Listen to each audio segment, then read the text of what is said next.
Get ready to be mesmerized. Get ready to be entertained. Get ready to be informed.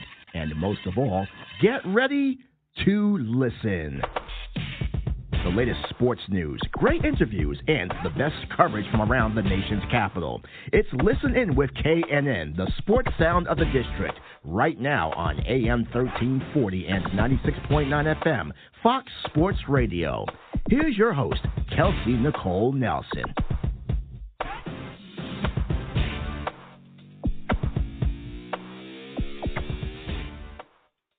This call is being recorded. This show is brought to you by Doc Sports Services. Today on Listening with Kanan, I'm welcoming in Raphael Esparza of Doc Sports Service and MyBookie.ag odds consultant. Raphael will join me right here on Fox Sports Radio, 96.9 FM and 1340 AM. Yes, this show is for all of you who enjoy betting and gambling on your sports picks. Do you have what it takes to win? And with that, it means it's time to sit back, relax, and get ready to listen in and follow along with the conversation using hashtag ListenIn with KNN. Now, this week, we will be getting straight into our action-packed show right after this quick commercial break. Stay tuned.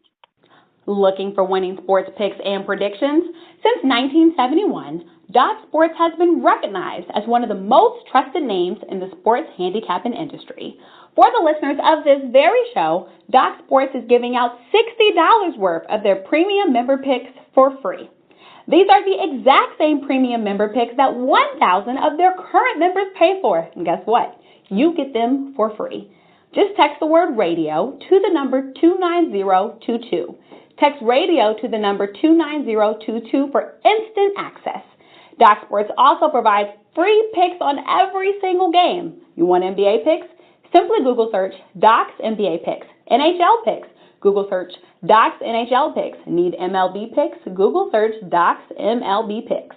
Remember to text the word radio to the number 29022 and start winning today with Doc Sports Service. Welcome back to Listen In with KNN, the sports sound of the district and beyond. It's now the time to welcome in the man doing it big in Viva Las Vegas, Mr. Raphael Esparza. Raphael, how are you? Pretty good. How about yourself? I am wonderful. I'm always jealous anytime I have someone from Vegas on this show. I wish you could bring some of that fun here to the nation's capital. It's people always think it's fun visiting, but living here, I tell people, is a totally different, especially for what I do for a living. Living here is totally different, and that's why I try to get out of the state of Nevada as many times as possible. Than actually, and especially now that we're getting pro sports teams, I think I've been calling Las Vegas LA East instead of Las Vegas. Yeah, it's changing, right? I mean, now it's just hard to imagine probably even 10 years ago that people would think about Las Vegas as a sports town, right? And now you guys are going to have everything. Yeah, if you would have asked me that 10 years ago, I would have said there's no way. If you would have asked me that after the NBA All-Star game was there a couple of years ago, almost 10 years ago, I would have said no way, because that was a really bad black eye for the city of Las Vegas, what happened throughout the whole city during that event. So it's just crazy now that we have an NHL team, going to have an NFL team, going to have probably an MLS team pretty soon. So it's nuts in Las Vegas for the sports world. Wow. So just tell me, I mean, overall, since you've lived in Las Vegas, I mean, take me through the pros and cons of what you think Las Vegas kind of being a sports town now. What will it do for the residents of Las Vegas? Will it help them or hurt them? I think it will help them, and it's just, I've been telling people, I've never seen Las Vegas just accept the Las Vegas or the Vegas Golden Knights right now. I wasn't in the city of Las Vegas when UNLV was winning championships in college basketball, so I can't. The good times. Yeah, the good times of bringing JUCO players and winning national championships. But I wasn't in the city then. But what I've experienced now with the Golden Knights in Las Vegas, it's shocking. It reminds me that I'm like in my old stomping grounds of Chicago when the Blackhawks were winning, or Detroit with the Red Wings. That's what the town feels like right now. So they accepted it. But in Las Vegas, I have a feeling you have to win in order to get the crowds, because I've seen UNLV basketball games. They haven't been winning, and the stadium's empty. So it's going to be very interesting to see if the Raiders win right away, because if it's not, we might see some empty seats in the stands. We know that's not what they want. They're looking to go there and, really be a force. And, it's interesting you bring up that point because I think here in D.C., at least with basketball, when the Wizards are winning, it's pretty packed. But when they're losing, it's not as many people in the stands. So it seems like Vegas kind of goes with that. But I think, Vegas, it seems like it's all about winning, right? So it makes sense kind of that goes over to the sports side of things. But the Golden Knights, the Golden Knights, they've been just tremendous. So at least they've been great to watch. And then the Raiders, it'll be interesting to see how things turn over for them and if they're able to have success when the franchise relocates. And, of course, how the fans will feel from Oakland and seeing if they will all carry over to being Las Vegas sports fans now. Yeah, it's very interesting, and people keep on forgetting. We even have a WBA team. The San Antonio Silver Stars are on all the Vegas Aces. That. So yes. I'll wave to you because I'll probably be the only one at those games. So I'll probably be either coaching or probably even be a ball boy. No, but honestly, I'm glad to hear you'll be there because honestly, and I preach this all the time, I wish the WNBA had more people come to the games. And honestly, I know Vegas is like a very different place for the team to be, but hopefully they give it a chance because there is great basketball being played. And that just tells you that when you have a WNBA team, it's official. You really are a sports town.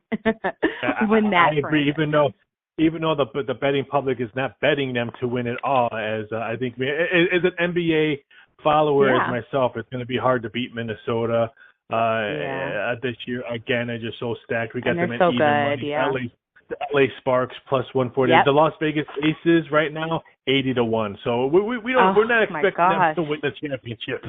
Wow, talk about they really are going to have to defy the odds if they are able to do anything in the WNBA. And now let's get into you, Raphael. So I want to read your bio for people that might not know you and might not fully understand what you do, if that's cool with you. Yeah, no problem. All right, wonderful. So the motto is, you pick the sport, he picks the winners. Remember that. That's the way Raphael Esparza likes it.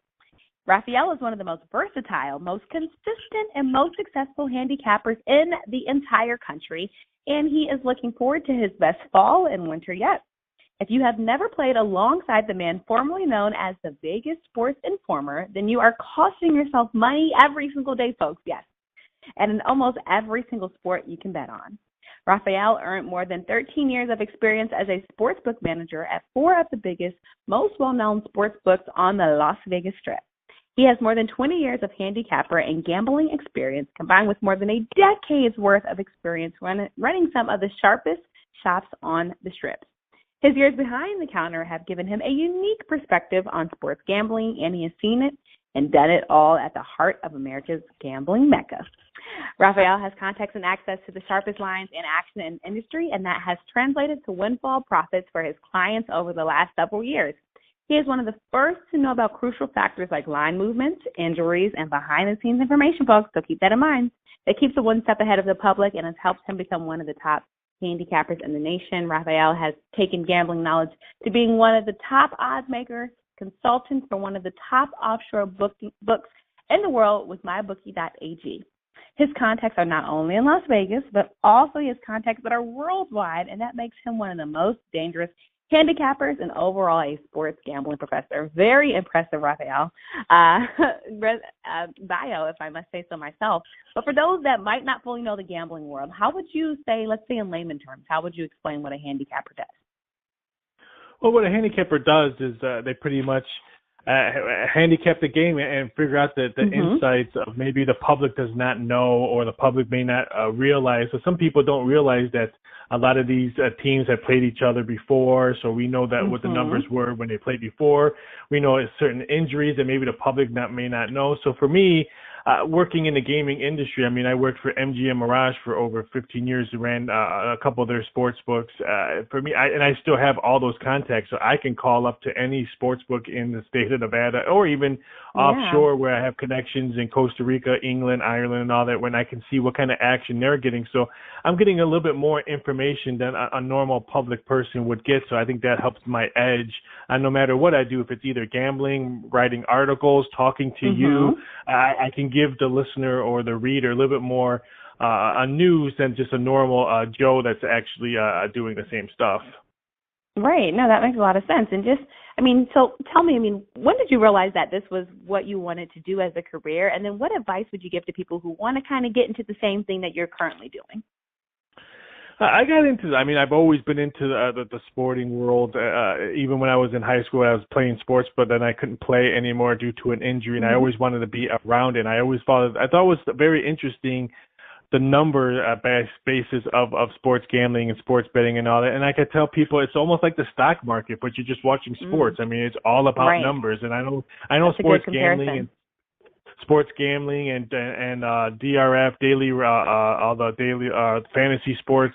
I know we all get black eyes with all that, but it's just like the stock market. We're playing numbers. We're not actually playing like certain aspects of teams or telling teams to do badly. We're just actually playing numbers. And if you're going to make fun of me or yell at me, then why don't you yell at the people who are actually stockbrokers who are actually losing more money than what we're actually putting in.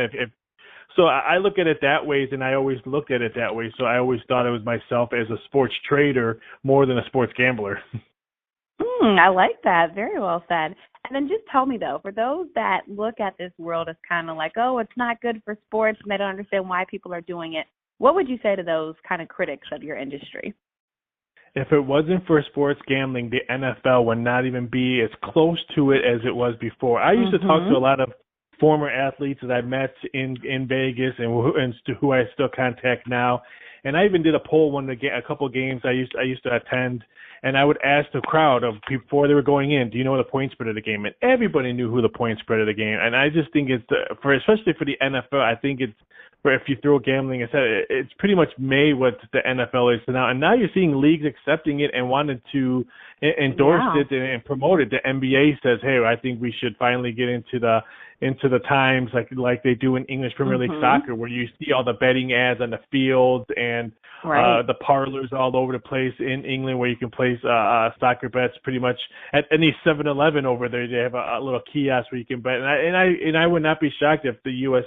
does not go towards that way in the next 10 years, because there's so much money to be made for all signs, bars, businesses, and all that. Not even the gambling purposes, but if you put in a kiosk in a bar, you're going to have actually more people attending, because they can place a bet in there, sit there, watch their game, drink some adult beverages, and eat.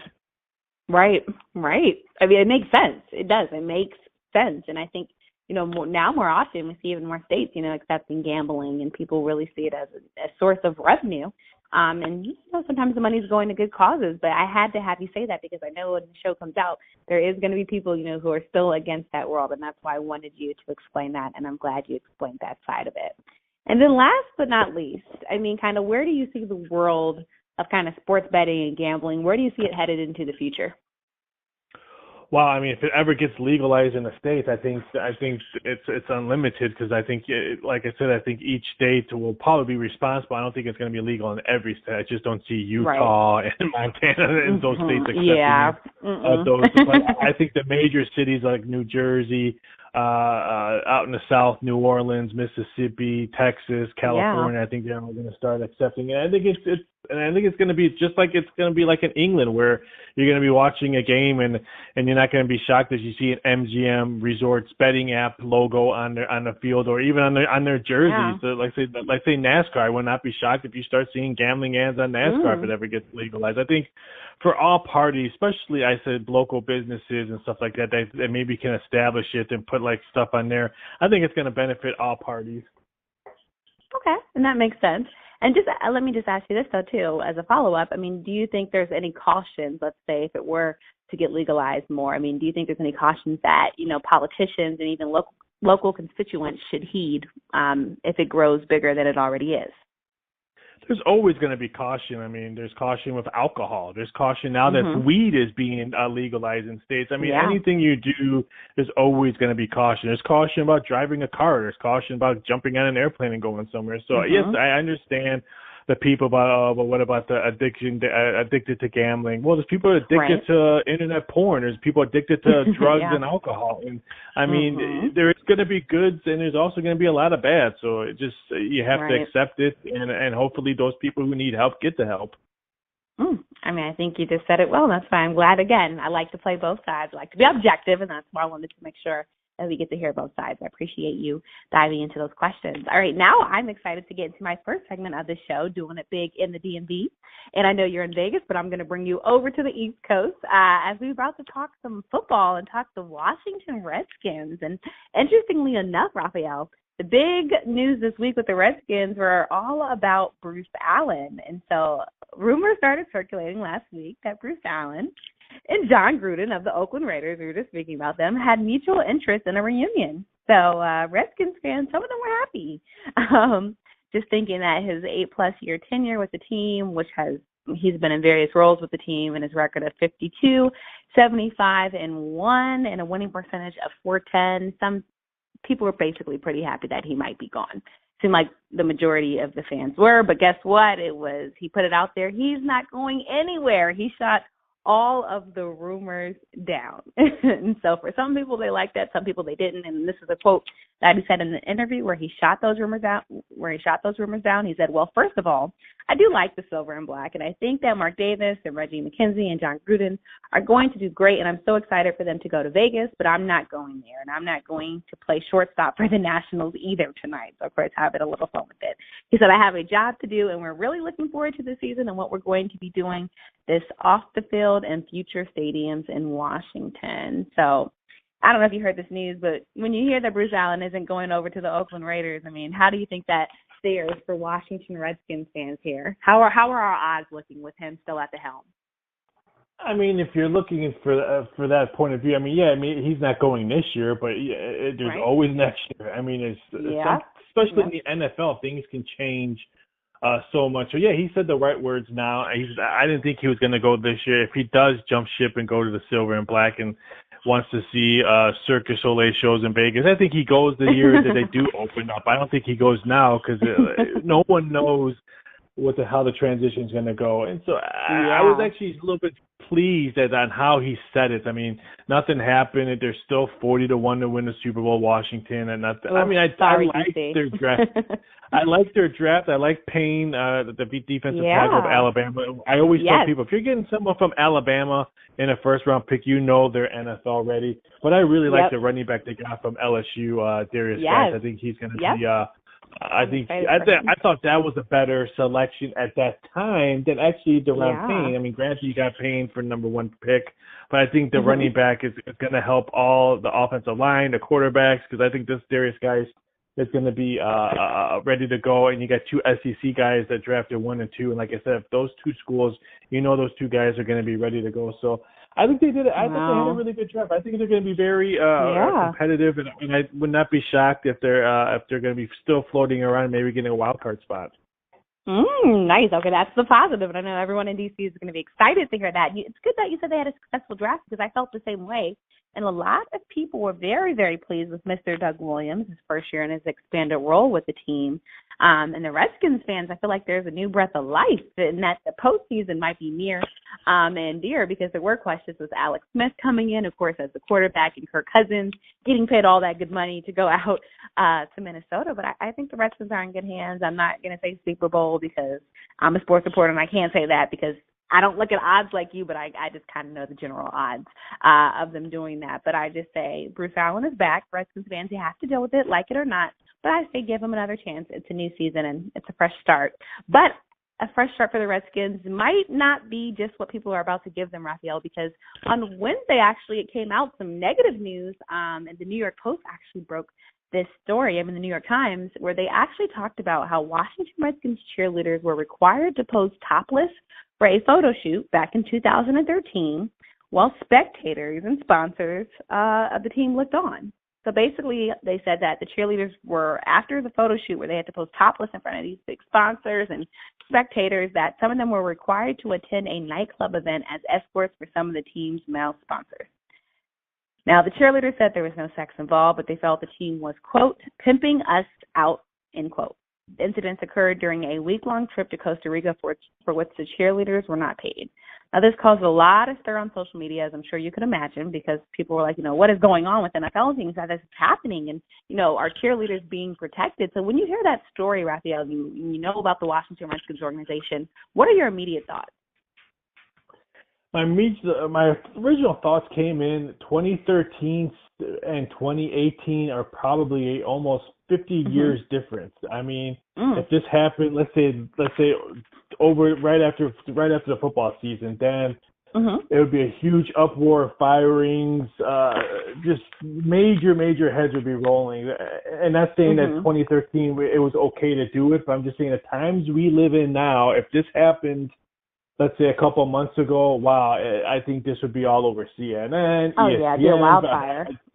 Yeah, this would be huge. But in 2013, we didn't have a major 24-hour media release of what's going on in the world today. So for me, that's when I was reading it, I'm like, wow, that's horrible. I can't believe that happened. And then my original thoughts was, wow, this was like last month. This would have been huge. This would have been we probably would have been talking right now because they would probably want you to cover just 24 hours of this. Of that, so right. It's sad to say that 2013 and 2018 are totally, like I say, almost 50-year difference if you're looking at it now, the way we're handling stuff in the news. But that was my first instinct on it. And it's sad because 2013 should be the same year as 2018. It was wrong. It should still be rolling and stuff like that. But the times we live in now, it would have been crazy to see if that happened a month ago. Oh, my gosh.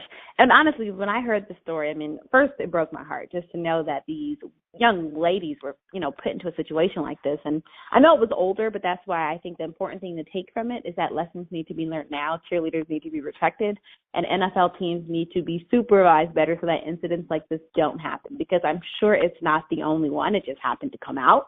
But the timing of it, I think, also was good that it came out now with the NFL draft just happening, because all eyes are kind of still on football. But it sheds a light that the culture needs to change if that is what's happening, because that's not the cheerleaders are not there for that type of stuff, right? They're there to cheer on the team.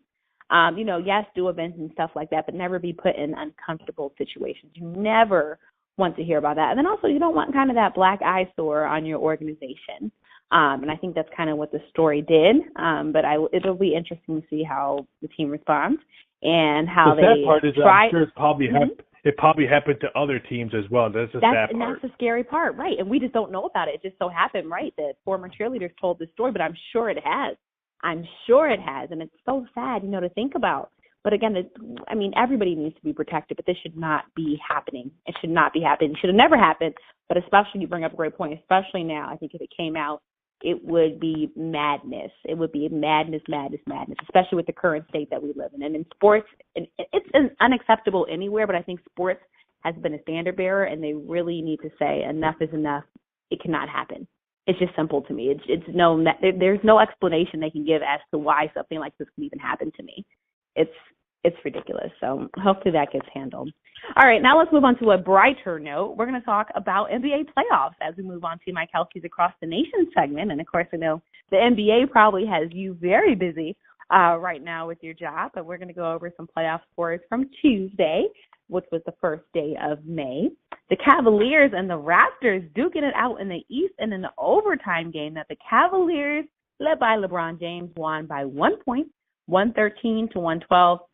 What a game that was. And honestly, if you had watched this game, the majority of the first half, it was all Raptors, right? We had DeMar DeRozan and Kyle Lowry. They were doing their thing, right? They were doing what we expected them to do.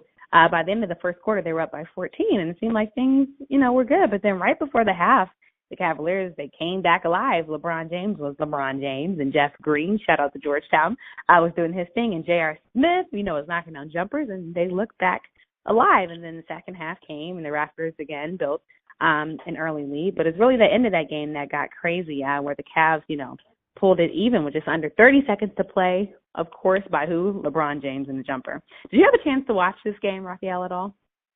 Yeah, it was nuts. I mean, just it reminded me. I was born and raised in the Midwest in Chicago, and I remember the bad boy days, and just reminded me when the Bulls were trying to get over the hump with the Detroit Pistons, and they just couldn't.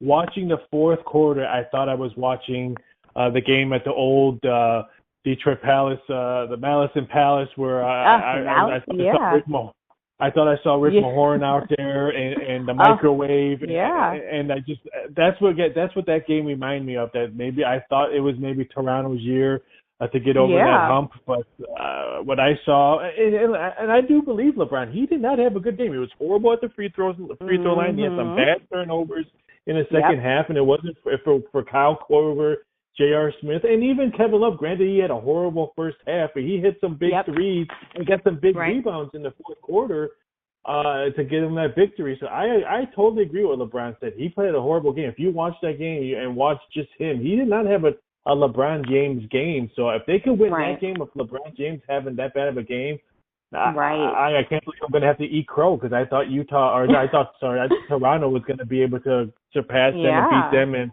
and LeBron puts on a Philadelphia 76er jersey next year, but maybe not. Ooh, you're going to get people excited with that one. But as you said, I mean, the Raptors, in their series against the Wizards, the Raptors have been playing some great basketball. And at the beginning of this game, it just looked like they had it in the bag. But then LeBron James and the Cavs showed up to play. And as you said, Kevin Love, he had to come up in the second half. He didn't start off well. But then J.R. Smith, Kyle Korver, as you said, Jeff Green, Tristan Thompson, they all combined for 79 points. And yes, LeBron didn't have a LeBron game, because we know LeBron is like super stat numbers.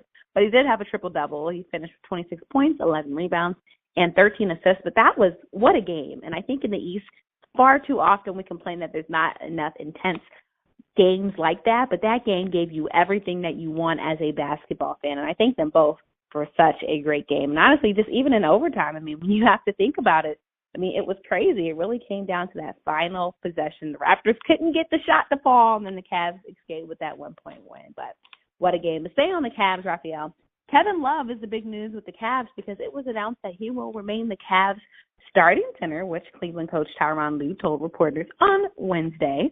Now, if you've been following Love, he has started at the 5 spot throughout the playoffs, but he has struggled in postseason play, as we kind of just talked about, where he's only averaging 10.9 points per game, which is well below his season average of 17.6 and 31.9% shooting. So when you hear this news, and that they want to keep Kevin Love at the center, even though he says, he's comfortable playing forward, and that's where he's played his whole career. What do you think about that move? I don't mind bringing Tristan Thompson off the bench. He's coming off the bench back-to-back games and have really, really good games. So maybe maybe their mindset is, okay, he's bringing us what we need off the bench. And so I don't mind that at all. I'm actually a little bit shocked that Larry Nance Jr. didn't play at all in that game. So that's one that probably gave me a little circle. Maybe I don't know if maybe he's injured. I haven't heard anything, but I'm a little bit shocked on that they didn't bring out Larry Nance Jr. But I'm okay with Kevin Love still being at the center position, and bringing Tristan Thompson off the bench, because he's produced off the bench. So I don't mind that at all. So I think Love his thumb is not 100%. I think that's why he's struggling. Right. You can tell something, and it seems like something's not completely 100% with him. And as you said, Tristan Thompson has been playing well off the bench so far in postseason play. He's found his offensive rhythm, which is all you can ask for him, especially in the Cavs' last 2 games. But you have to go back when he just scored 3 points in their first 5 playoff contests. It was crazy, right? He was struggling. But then I think he was being more punished than struggling. Okay, and that's a good point. But then the back-to-back double-doubles. So it's like Tristan Thompson is alive again, and now he's not just Khloe Kardashian's baby daddy. It's like you're remembering the man can play basketball. And it's great to see what he's done for Cleveland. But I'm not mad at Kevin. I know he doesn't want to play it, but guess what? It's working for now, and Cleveland wants to get back to the final. So, hey, keep on. Not mad at it. But actually, I do want to get to something else that's happening in the playoffs, and this is something that a lot of people are talking about, and it is some of the incidents that have been happening with players and fans.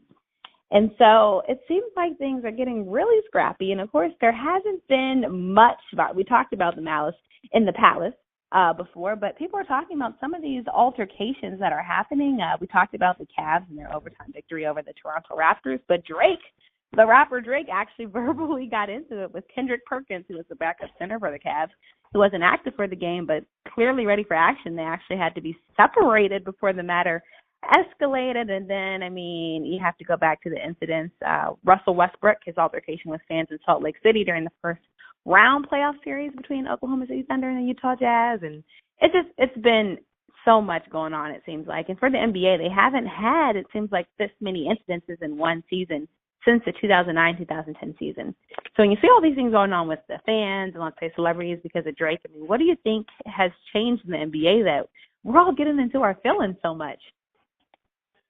Well, I think it's just the way the NBA is right now. I think there's a lot of you hurt my feelings. I'm mad now compared to back in the day when I grew up in the 80s and 90s and stuff like that, where you could where the guys were so tough that you won't want to say anything right now. Come on, Drake. If you're really gonna pick a fight, how about Jose Calderon, maybe Clarkson? You might be able to win that fight, but why would you pick a fight against that guy?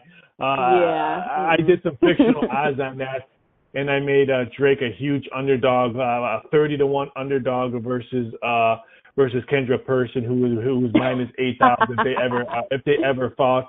I think if you're a little bit more concerned, I think you might need to look at the Draymond and his antics with Golden State more than anything of Drake and Kendra. I think that was just a heat of the moment.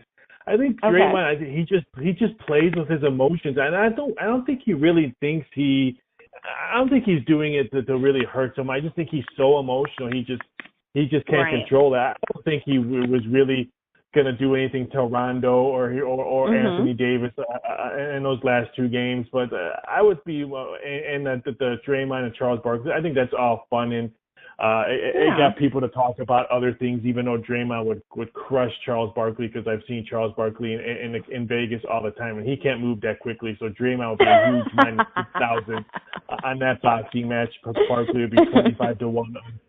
Plus money, but I'm more worried about Draymond just because he's not a bad guy. I've seen him a couple times in Vegas. I met him a couple times. He's a really nice guy. But when he's on the court, he has all his emotions just out there. He doesn't hide them, and I think that's why people hate him. Because I hear right after the game, he's just like a totally different person than when he's on the court. Right. I mean, he just plays with the emotion of the game. I know when the Wizards played them the season out in Golden State, there was a whole bunch of stuff going on between the two teams, and they were not liking each other. But as you said, I mean, I think that's how we know Draymond Green is as a player. And you brought up Charles Barkley, and I think it was a joke too when he said, I just want somebody to punch him in the face. As we know, Draymond Green, a lot of times people ask him if he got his game from Charles Barkley, and a lot of times he says, no. I like Charles, he says, and he was undersized like me at my position. But, my game is my game. He watched Charles, but that wasn't who he followed after. But the thing with Green and Rondo, as you said, I think it's just they're in the heat of the moment, like you said. I know some people don't like Draymond for it, but at the same time, I think he brings this intensity to the game. And when you're going into the game and you're going to play against the Golden State Warriors and he's going to be there, I think you just bring a whole nother type of game because you're not only doing the physical basketball part, you have to train your mind mentally, right, when you're about to deal with somebody like him so you can keep yourself in check and your emotions right. So hopefully your team can come out victorious, right? I mean, I think it's just that simple, but, Charles Barkley, a lot of times, though, he says a lot of good things to get social media popping, and, of course, he did with that Draymond Green comment. But as you said, a lot of people were talking about if they ever were to get in a fight, and Draymond got more votes to actually win that fight. Just an interesting point. By far. It wouldn't even be close. I think the closest fight would be if Draymond fought Rondo. I made Rondo a small favorite because Rondo's just got that mean look on him. I don't trust Rondo. I think even though he's smaller than Draymond, but I'm going to have to make Rondo the favorite. That is too funny. Well, staying with basketball, one of my biggest headlines in sports where Steph Curry was back in action. So it's good to say that for Game 2. And we were just talking about the Warriors and Pelicans. But basically, Steph Curry was Steph Curry, Raphael. I mean, he came into the game, made his impact quick. Because almost immediately after he checked in, what did he do? He drilled a three-pointer, of course, because he's Chef Curry, and no one was surprised. But what a game it was. And honestly, that was another intense game. And I think if you take out Steph Curry, that final outcome of the game is might have been a little bit more different. I mean, the Warriors did come out winning 121-116, but Curry was, plus 26 on the night. And he was just playing lights out basketball. 28 points, including 5 3-pointers. How did you feel to see Steph Curry back on the court? I mean, Steph Curry did Steph Curry things. It didn't shock me. I didn't think he was going to come out. I didn't think he was going to come out rusty. I thought he might be a little bit slow, like his legs. But a shooter is always going to have their shooter legs, especially on how he performs. So I wasn't worried about that. I think the biggest thing that's caught my eye. The Golden State Warriors shot 27 free throws, made 22 of them, And if you're the Pelicans and you want to know why you lost that game, you were 7 for 9 at the free throw line. I mean, yep, that was a big difference. If you're the Pelicans, maybe go to the. I know they probably didn't get some road calls, and Anthony Davis does not get any calls at all. I feel bad for AD. I mean, he's getting hacked. He's getting people jumping on his back, and he's not getting the star calls. It's going to be very interesting, and when they play on Friday, how many times Anthony Davis is at the free throw line. But I think if you're the Pelicans, hey, you only lost by 5. You were in the game the whole time with Steph Curry on the court. I would say take that as a mental win, because like I said, you didn't lose because Steph Curry came back. You didn't lose because he scored 28 points. You lost because you only shot 9 free throws, and the Warriors shot 27 free throws. So you have to look at that. Yep. Maybe drive to the basket more. You're going to get home calls because you're at home these next 2 games. Now, if you win game 3, then everyone's doing what they're supposed to do. Home court's still holding. Now, if you lose game 3 and you shot more free throws and all that, then you might want to start planning your fishing trip or your summer vacations. And basically, lesson learned here, free throws matter, kids. Free throws matter because, as you said, that's a huge difference in the game, and they could have been up. So it's actually a really good series. I didn't think it would be at first, but if they keep giving us a game like they just had, we are in for a good one. I love round 2 of NBA playoffs. But basketball, we know, is not the only one in playoff mode right now. The NHL playoffs are also occurring, and here in D.C., everyone is talking about, that man, Alex Ovechkin, who for a while now has been often, often unfairly criticized. Some people say fairly for not showing up in big games. But guess what? After Tuesday, there was none of that talk because our Cap superstar came up huge for Washington in Game 3 of the second-round series against our arch rivals, the Penguins. He scored the winning goal with just over a minute left in the third period and did it in a very impressive Ovi fashion. When you see these Capitals, I have to ask you for the fans here, is this finally the year, Raphael, that they will be able to hoist that trophy? I don't want to say hoist the trophy, but I predict them to beat the Penguins in this series. And even I had to eat some crow and put my head between my legs when they lost Game 1. But winning that game yesterday at PBG Paints Arena in that fashion where they scored 2 goals in the third period, Ovi scores with I don't know if it was less than a minute or whatever left time when he scored that goal. That's got to at least put the monkey one leg off your shoulder. Not the whole body, but I think one of the monkey's legs is off your shoulder because that's a huge win. Now you can maybe try to steal another game, or now you're still alive, and now you have some huge confidence because now you just won back-to-back games against a team who's beaten you in the playoffs since I've been born. Far too many times. It seems like Pittsburgh always beats you guys. So I think that was a huge win, and I said I predict them to beat Pittsburgh in 7 games. I still think it's going to go 7 games, but I think that was a huge win for Washington at PBG Paints Arena, and for Ovi to get the win, to get the last goal. I mean, that's got to probably he slept well. I mean, he probably had no problem sleeping. Yeah, I'm sure, right? And as you said, I mean, it was just, you couldn't create that. It was perfect. And I think, like, after that win, the momentum is in the Caps' hands. And as you said it earlier, I mean, we're tired of the Penguins spanking us around here in D.C., so hopefully this is the Caps' year. And hearing you say that, I hope everyone listening, we have a handicapper saying that, so take that to heart. Now staying with hockey, Tampa Bay versus Boston, the series tied at 1-1. Tell me, what are kind of the Vegas odds on this series? Well, it's very interesting because I think the road team can steal a game. I like Tampa Bay. I like the way they've been skating. I think they're going to be a tough out no matter what. I know Boston's at the next game at home. I'm leaning towards Tampa in this series and in the next game as well. I think their goalie play is going to be a lot better than what we've seen in the past. I just think whoever could score more goals, seems like these games in the playoffs, 7 goals in one game is almost like a blink of an eye. And I remember back in the old days where you would have 1-0 in NHL playoff runs. Yeah. And I've been telling people that, and the NHL and NBA has been so much different this year. Normally we see really close, hard-fought overtime games, not that much scoring in the NHL, and it's opposite. We're seeing close NBA games no sweeps. And in the NHL, I mean, the Sharks swept, the Golden Knights swept their first round series. So it's almost vice versa. But I like the way Tampa has been playing. And I know their game's at the TD Garden the next game, but I'm going to lean towards Tampa, I think, to finish this series. I thought Tampa Bay will win this. I just don't like the way Rastic, the Boston goaltender, has been playing in the last couple of games. I'm going to say Tampa that wins this series. All right, we'll keep that in mind. And now let's head over to Nashville, where we have Nashville versus Winnipeg. What are the Vegas predictions for this series? Well, we thought Nashville was going to be. I mean, everyone was betting Nashville to win it all. I thought it was going to be a tough out. But wow, I was totally wrong in that last game. I mean, just the way the Jets have been playing.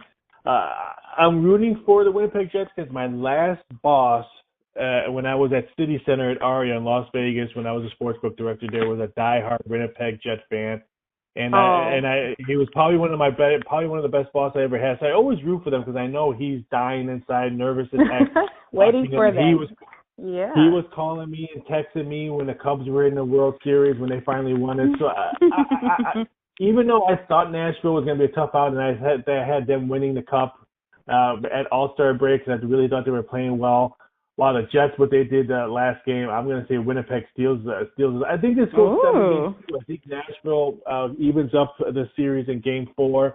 But I just think the Jets have too much offense. They're just too big. And give me Shelby from Winnipeg. I think they're going to be a hard out, what I've seen so far in the playoffs. I think Winnipeg is going to continue to be playing hockey in the month of May and maybe even June. Oh, okay. Love it. Like high words spoken for them. So we will see if they can close it out. And now let's head over to Vegas, where you are, where we have the Golden Knights taking on the San Jose Sharks. Tell me what your thoughts are on this series.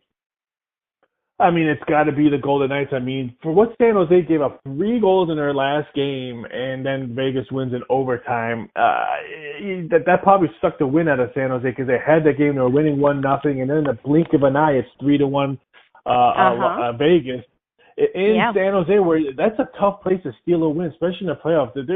San Jose has a really dedicated, loud crowd, and to steal that crowd just like how Vegas did, I thought San Jose could have won this series, but right now, how could you fade a team that's what they're doing all season long? If this was the NBA, if this was baseball or NFL, a team that just started out and all of a sudden in the playoffs and could win that shit, this would be breaking news.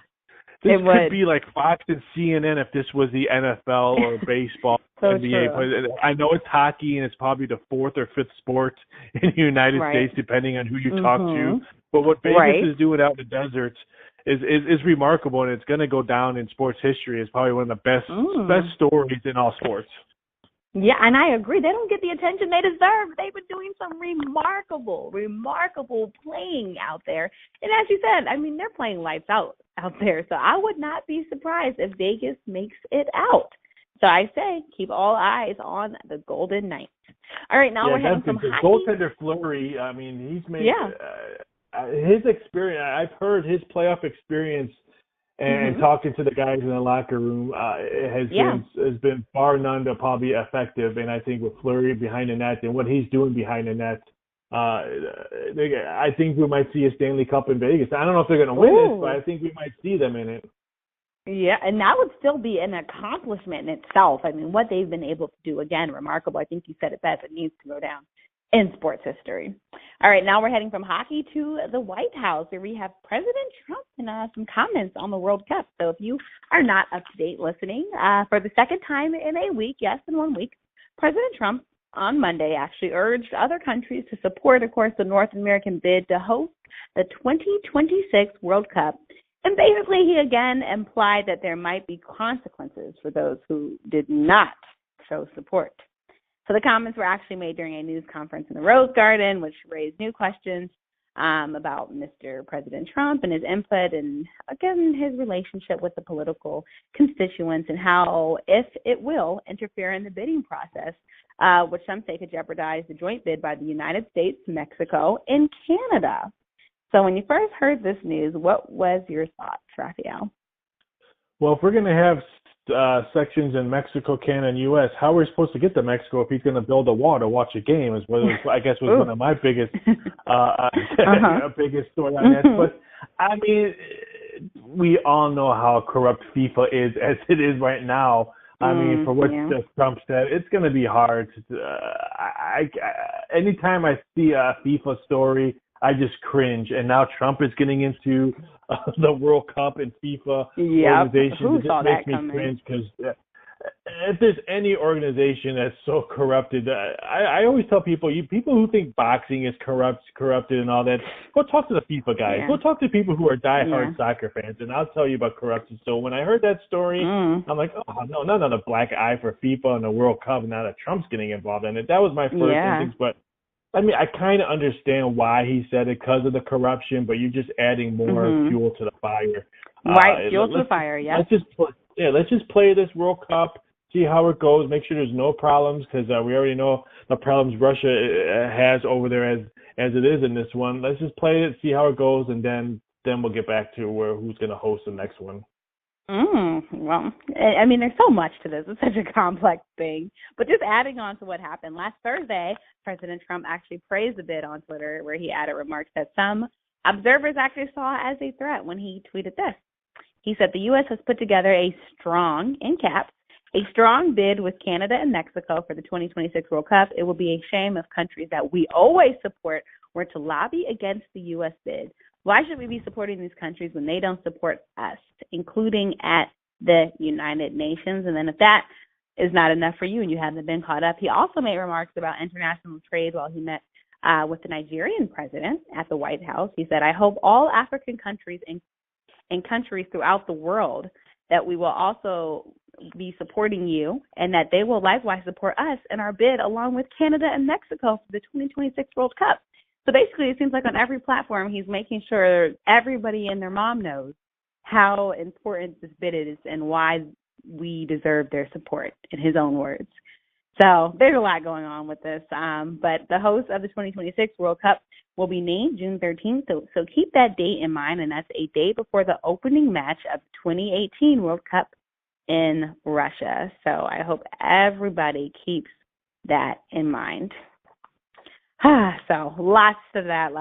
But now I want to go to my Kelsey's Are You Serious Right Now segment, where Tom Brady actually made headlines because he actually came out and made comments on kneeling for the national anthem, which I think surprised a lot of folks because if you know Tom Brady, you don't see him get into many, I'll say, controversial issues, I think, like this. So Tom Brady actually just did a live Q&A with Jim Gray, and basically he talked about everything from the NFL and his future in the NFL to kneeling during the national anthem.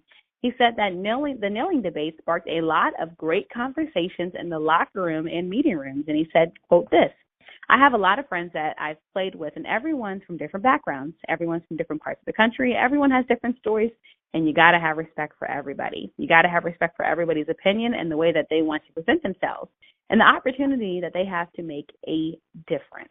So when you hear that quote and you hear it coming from Tom Brady, what were your initial thoughts, Raphael?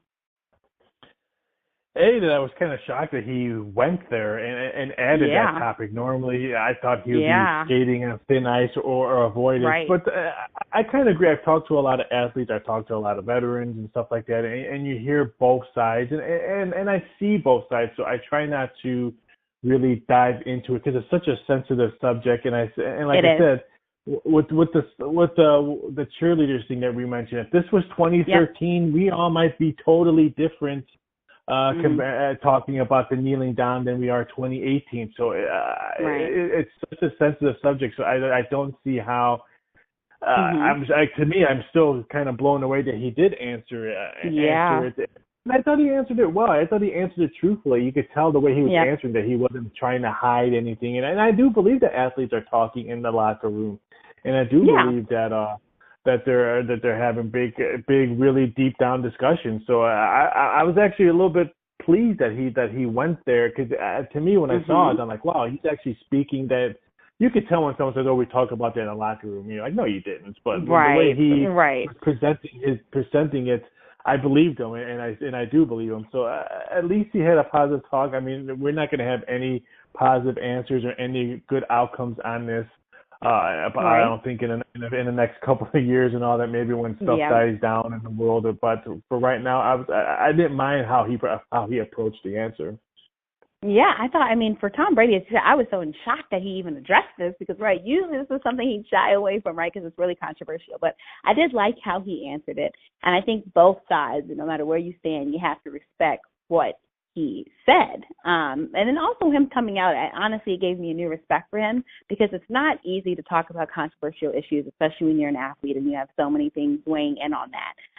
So the fact that he addressed it, I thought was great because he also added this. He said sports for him have been the most unifying part of his life. And he said that it's important that the NFL should bring people together. But he said that football players are ultimately entertainers and watching the sport should help make fans get away from their real world problems. So it seems like, I feel like he's kind of in the middle, but he knows he has to deal, of course, with both sides of this issue. But as you said, it just seemed like a genuine answer from Tom Brady. So I truly I was hoping he would tell me where Des Bryant was going to sign next, or his Gronk was coming back. That would have been good. Yeah,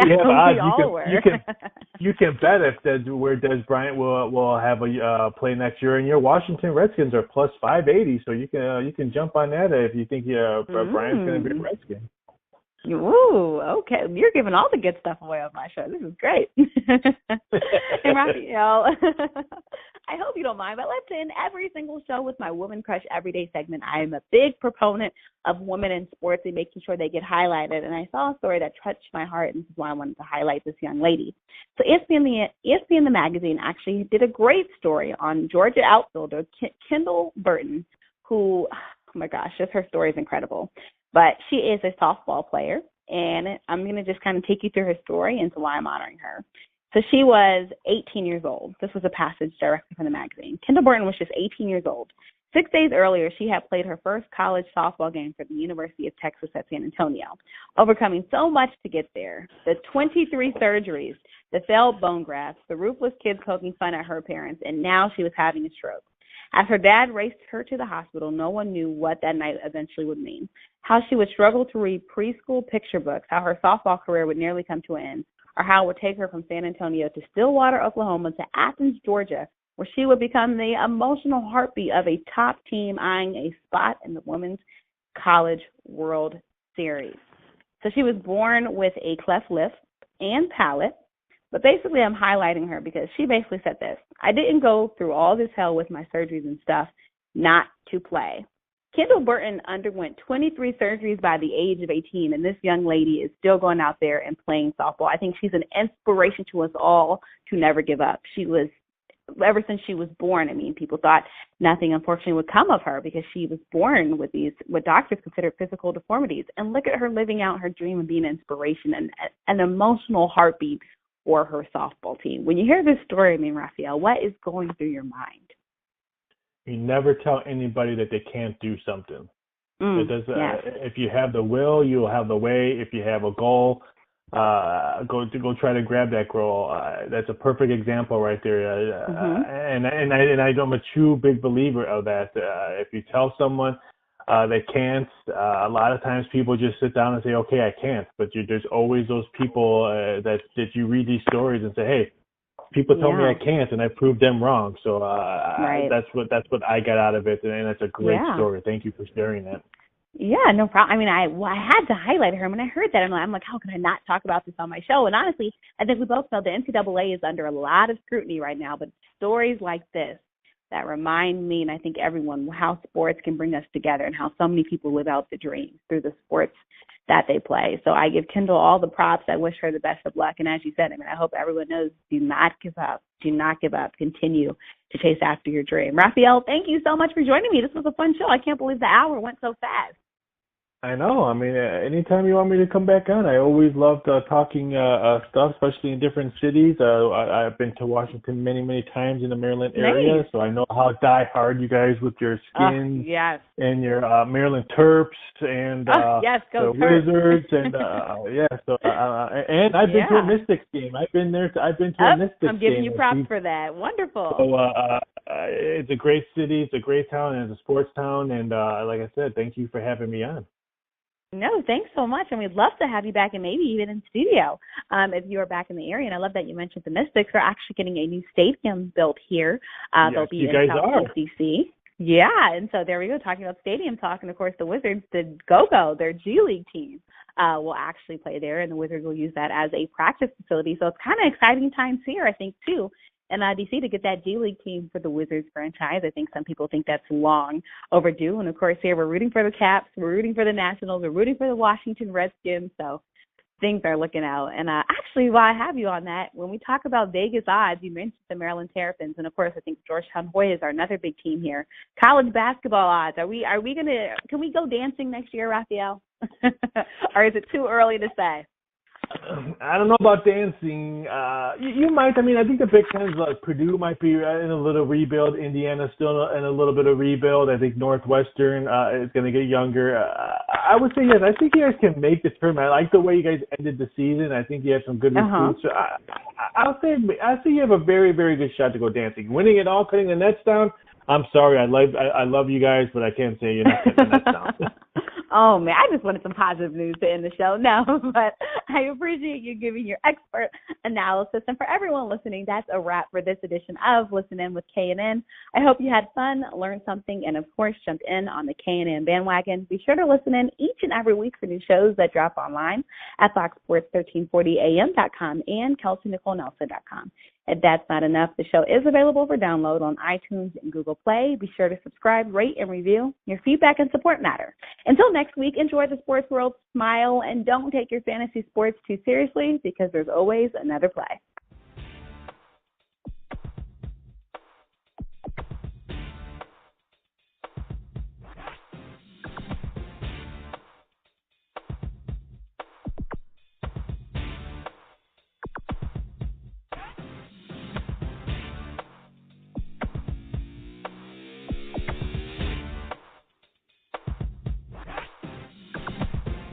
Follow Kelsey on Twitter at @TheRealKNelson. You've been listening to Listen In with KNN on AM 1340 and 96.9 FM Fox Sports Radio.